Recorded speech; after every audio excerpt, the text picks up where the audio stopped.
यंदाचा उन्हाळा जरा जास्त कडक असेल असा अंदाज भारतीय हवामान विभागानं म्हणजेच IMDने वर्तवला आहे. त्यात महाराष्ट्राची स्थिती कशी असेल, इथे उष्णतेच्या लाटांची शक्यता किती आहे, या काळात किती पाऊस पडेल, सगळं काही समजून घेऊया आजच्या व्हिडिओमधून. नमस्कार, मी सनी आणि तुम्ही पाहताय दैनिक राज्य लोकतंत्र. 2025 मध्ये एप्रिल ते जून या कालावधीसाठीचा हवामानाचा दीर्घकालीन अंदाज हवामान विभागानं जाहीर केला आहे.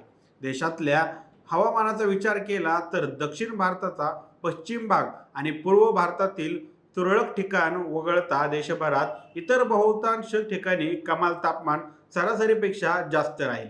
हवामान विभागाच्या अंदाजानुसार एप्रिल, मे आणि जून महिन्यात देशात सरासरीपेक्षा जास्त तापमान राहील. तसंच उष्णतेच्या झळांची तीव्रता आणि कालावधी सुद्धा वाढण्याची शक्यता आहे.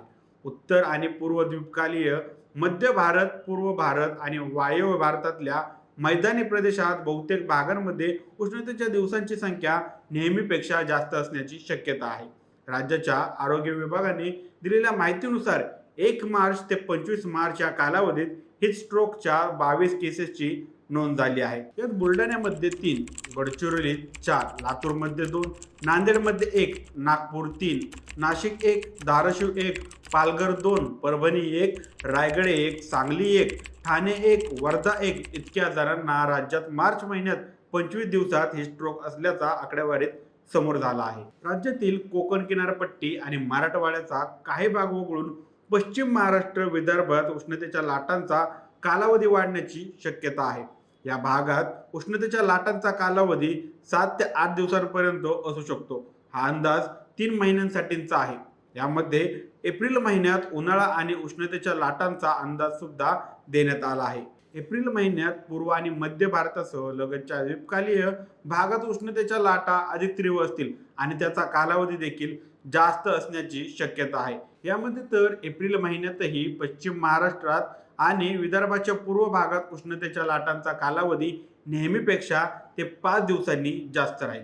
एप्रिल महिन्यात महाराष्ट्र, तेलंगणा, आंध्र, ओडिसा, छत्तीसगड, मध्य प्रदेश, गुजरात, बिहार, झारखंड, बंगाल आणि उत्तर भारताच्या पूर्व भागात उष्णतेच्या लाटांची तीव्रता आणि कालावधी जास्त राहील. त्यामुळे वयोवृद्ध, मुलं आणि आधीच आरोग्याच्या समस्या असलेल्या व्यक्ती उष्माघाताला बळी पडण्याची शक्यता असते. त्यामुळे अशा लोकांनी उष्णतेच्या लाटा असताना अधिक काळजी घेणं गरजेचं आहे. हवामान विभागाच्या अंदाजानुसार एप्रिलमध्ये पावसाचा अंदाज सुद्धा व्यक्त करण्यात आलेला आहे. यामध्ये एप्रिल 2025 मध्ये देशभरात सरासरी पाऊस पडण्याची शक्यता आहे.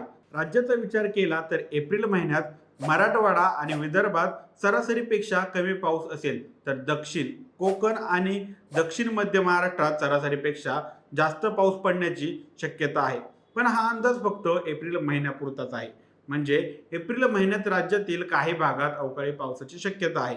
त्यामुळे कोकणातील हापूस आंब्याचं नुकसान होण्याची भीती व्यक्त केली जाते. काही ठिकाणी पाऊस असला तरी यावेळेचा उन्हाळा सर्वाधिक तापण्याची शक्यता आहे. त्यामुळे स्वतःची काळजी घेणं सुद्धा गरजेचं आहे. आता उष्णतेच्या लाटांचा आपल्या शरीरावर काय परिणाम होतो? शरीराचं तापमान वाढल्यास रक्तवाहिन्या प्रसरण पावतात. त्याचा परिणाम रक्तदाब कमी होतो. त्यामुळे शरीराकडे रक्तपुरवठा करण्यासाठी हृदयाला अतिरिक्त कष्ट पडतात. त्यामुळे रक्तवाहिन्या प्रसरण पावतात. त्याचा परिणाम शरीराला खाज सुटणे किंवा पाय सुजणे यांसारखी सौम्य लक्षणं दिसून येतात. त्याच वेळी अतिघाम आल्याने शरीराचं पाणी आणि क्षार कमी होतात आणि मुख्य म्हणजे शरीराचं संतुलन बिघडतं. यात कमी रक्तदाब, थकवा येणे ही लक्षणं सुद्धा समाविष्ट आहेत. याशिवाय चक्कर येणे, मळमळणे, शुद्ध हरपणे, गोंधळलेली अवस्था, स्नायूंमध्ये पेटके येणे, डोकेदुखी, दरदरून घाम फुटणे, थकवा जाणवणे ही लक्षणे जाणवतातच. पण रक्तदाब खूपच कमी झाला तर हृदयविकाराचा धोका देखील वाढतो. वयस्कर व्यक्ती किंवा दीर्घकालीन आजारी व्यक्ती, जसं ही हृदयविकार, असे लोक आपल्या शरीरावर उष्णतेचा ताण सहन करू शकत नाहीत.